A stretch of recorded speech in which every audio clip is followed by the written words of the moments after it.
તો નસવાડી ભ્રષ્ટાચાર વિરુદ્ધ ભૂખ હડતાલ કરવામાં આવી રહી છે।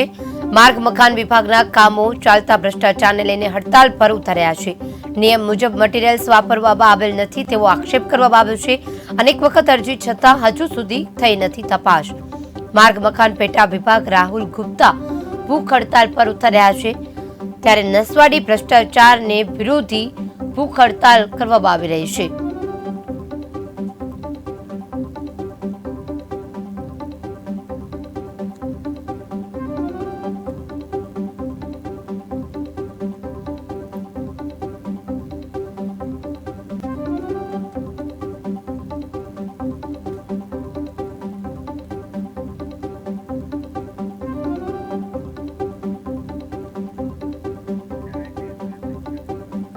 નસવાડી ભ્રષ્ટાચાર વિરોધી ભૂખ હડતાલ કરવામાં આવી છે। માર્ગ મકાન વિભાગમાં કામો ચાલતા ભ્રષ્ટાચારને લઈને હડતાલ પર ઉતર્યા છે।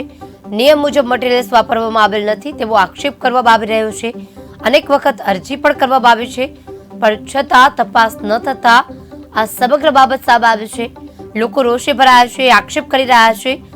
માર્ગ મકાન પેટા વિભાગ અને રાહુલ ગુપ્તા ભૂખ હડતાલ પર ઉતર્યા છે, ત્યારે આ તેમની સમગ્ર જે બાબત મૂકવામાં આવી છે તેના પર સંતોષ વ્યક્ત થશે ત્યારે જ ભૂખ હડતાલ પરથી તેઓ આગળ વધશે તેવું કહેવામાં આવી રહ્યું છે। નસવાડી ભ્રષ્ટાચાર વિરોધી ભૂખ હડતાલ પર ઉતરી રહ્યા છે। ભ્રષ્ટાચારના વિરુદ્ધમાં આ સમગ્ર માર્ગ અપનાવ્યો હોય તેવું તેઓ જણાવી રહ્યા છે।